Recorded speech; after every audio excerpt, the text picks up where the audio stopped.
Hola, otra vez estamos con el dibujo de automóviles y esta vez quiero que dibujemos un clásico, el Cian di Tela.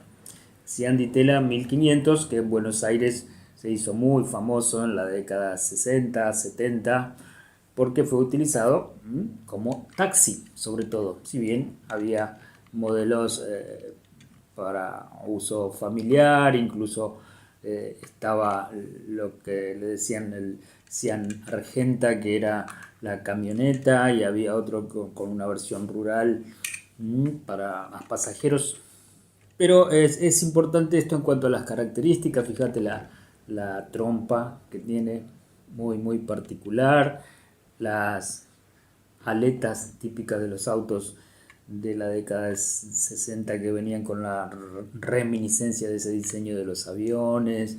Los detalles te los voy a ir mostrando mejor en unas fotografías de la maqueta y también en diseños reales para que veas por qué es emblemático esto y por qué es bueno trabajarlo. Porque más allá de la denotación, de lo formal, como siempre te digo, todo diseño o toda imagen que transmite, que comunica, tiene además otros atributos, tiene connotaciones, tiene otras significancias.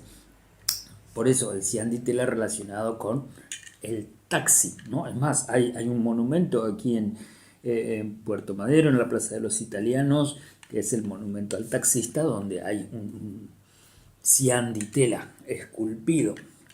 También el Cianditela como símbolo de la industria argentina, porque esto fue fabricación argentina que se hizo entre 1959 y el 67 con licencia inglesa, pero fue símbolo de la industria nacional, así como la estanciera, el jeep o el rastrojero. Motor simple, ¿no? Cilindros en línea. Esta era la versión Cianditela 1500. Después, por ejemplo, el 2500 también tenía un motor muy similar, muy sencillo. También fue utilizado en una telenovela famosa de la época 70 que era Rolando Rivas, taxista, ¿no? Con García Satur, Soledad Silveira. Tus abuelos se deben acordar, o tus padres. Más acá en el tiempo para el bicentenario, acordate lo que hizo Fuerza Bruta de poner ese cianditela enorme en una obra que después recorrió varias ciudades de Europa por su símbolo de la argentinidad. Fue algo muy fuerte y fue realmente un hecho histórico desde la puesta en escena. Después hubo otra película en 2012, sí, mucho más reciente, que se llamó Masterplan, que también tiene como protagonista al Cianditela. Así que vamos a ver, más allá de una estructura simple, que eso te va a servir para dibujarlo, es muy fácil, es rectangular, pero además tiene estos detalles que te digo, que son las aletas, la trompa y después las características típicas de un taxi, que hacían todos estos ornamentos que se le ponían, ¿sí? Esta banderita argentina en el capot, esta visera en el techo, eh, mucho metal, mucho cromado. Entonces, a ver, ¿cómo representamos el cian dite? Es bueno trabajar también el concepto, ¿sí? Porque está lo sustantivo, el concepto auto y la cualidad, ¿sí? Auto, taxi, y eso ya requiere una funcionalidad, un contexto. Trabajábamos los otros días con los alumnos el Falcon, el Ford Falcon, y el agregado, la cualidad que puse como consigna Falcon Verde. Las nuevas generaciones, algunas no tenían ni idea lo que era el Falcon Verde en cuanto a su significancia. Empezaron a investigar, años 70, y ahí surgió lo de la época del terrorismo de Estado. Es más, le agregaron Falcon Verde sin patente o con la patente oculta. Eh, También tus abuelos te pueden contar eso. Bueno, la cosa es que hablando de los 70, en el 78 creo que fue, sí, una disposición hizo que los autos tenían que tener una antigüedad de 10 años como mucho, con lo cual el cian di tela fue desapareciendo de las calles de Buenos Aires como el típico taxi. Pero durante muchos años brindó este tipo de servicios y fue un icono histórico, ¿sí? Sobre todo relacionado con la fabricación argentina. Tengo una hoja A4, lápices blandos, para empezar a hacer el primer boceto. ¿Por qué el primer boceto? Porque yo ya estoy seguro de antemano que esta no va a ser la ilustración final. No, simplemente empiezo a tirar líneas después de haber visto varios minutos con atención a mi modelo y de ubicarlo en el lugar que quiero que esté en función de la perspectiva que elegí.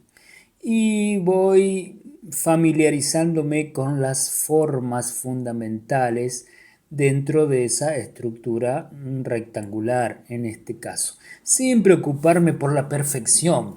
Es más, generalmente en esta instancia primera me suelen salir caricaturas del automóvil, porque voy exagerando exprofeso sus rasgos, sus formas características, dentro de una proporción, pero ya te digo, exagerada. Entonces queda como una caricatura. Y en dibujos posteriores, ahí sí voy puliendo las proporciones sobre todo y decidiéndome exactamente por qué punto de vista, es decir, qué perspectiva va a ser la que voy a utilizar para la ilustración definitiva. Bien, en sucesivos dibujos, un segundo, un tercer, un cuarto dibujo, voy ajustando la perspectiva, voy puliendo esas características, ya no hacerlo tan suelto, tan despreocupadamente, y voy empezando a acercarme a la realidad del modelo que tengo como referencia. Igualmente este dibujo a lápiz yo lo estoy haciendo con un trazo fuerte para que lo puedas ver, pero generalmente se hace suave. ¿Por qué? Porque después tomamos los marcadores o los estilógrafos y empezamos a trazar, porque esto va a ser un dibujo a tinta como está en el título. Entonces, una vez que tengo la estructura fundamental a lápiz, todavía no me preocupo por el perfeccionismo porque este no va a ser mi dibujo final. Creo que no lo voy a ver tan desde arriba, voy a achatar un poco la visión. En fin, y ahora voy a pasar sí, a mostrarte el dibujo definitivo. Aquí modifiqué el punto de vista, como te decía, ya no lo veo tan desde arriba al modelo. Esta va a ser la perspectiva que quiero y fui borrando cuidadosamente algunas líneas que estaban de más. Entonces empiezo con un marcador fino a trazar algunos rasgos definitivos. No tan exactos. ¿Por qué? Porque esto va a ser un trabajo a tinta, pero con el pincel. Porque lo que quiero mostrarte es cómo se realizan los brillos de esta textura que es el metal. Ya vimos cuando dibujamos el botón del jean, cómo se hacía el cromado, pero estos son líneas largas, ya la vamos a hacer con pincel. En fin, ahora trabajamos con el marcador o el estilógrafo, dejamos secar, borramos las líneas que haya en exceso o no, lo podemos hacer definitivamente al final a eso, y pasamos a tinta china y pincel.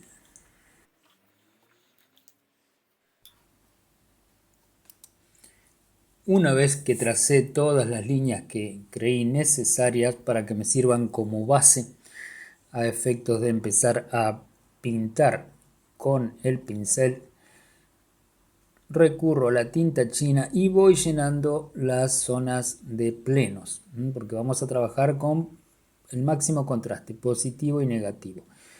Fíjate que voy dejando aquí en el guardabarro una línea blanca, así es como se trabajan estas texturas metálicas, pero líneas blancas firmes. Vos podés tomar, por ejemplo, un termo metálico, eso del termo y el mate, es ideal para mirar y practicar este tipo de texturas. No es el cromado, es un metal más bien opaco que va a tener los brillos a través de líneas continuas y alargadas, ¿ves? En la parte de arriba de las puertas, antes de que empiecen las ventanillas, dejé ya esas líneas blancas. Y vos lo que puedes hacer es variar de grosor de pincel. Yo aquí me voy a manejar con uno solo, pero tened en cuenta eso. Es más, yo por la filmación de este video estoy manteniendo el dibujo en una misma posición, pero si no estaría girando la hoja para todos lados y pintar con la mayor comodidad. Estoy ahora trabajando la sombra proyectada de la visera del techo y siempre dejando esas líneas blancas relativamente largas en esta parte que queda detrás de los paragolpes. Después voy a venir con tinta blanca y escribirle cianditela. Vos podés dejarlo así en el máximo contraste, en blanco y negro. Yo ahora te voy a mostrar cómo es trabajar con la punta seca. Le saqué la tinta, como viste recién, al pincel y estoy trabajando con grises. Es más, puedes hacer una base de lápiz, como hice yo en algunas zonas. Lo esfumé con el dedo, ves estos esfumados grises. Y vengo manchando con grises oscuros y desparejos. Eso por el pelo del pincel. En fin, estos son los retoques finales y después vos podés venir siempre con témpera blanca o con acrílico blanco para corregir algunos errores. Aquí está el Cianditela 1500 con tinta y pincel.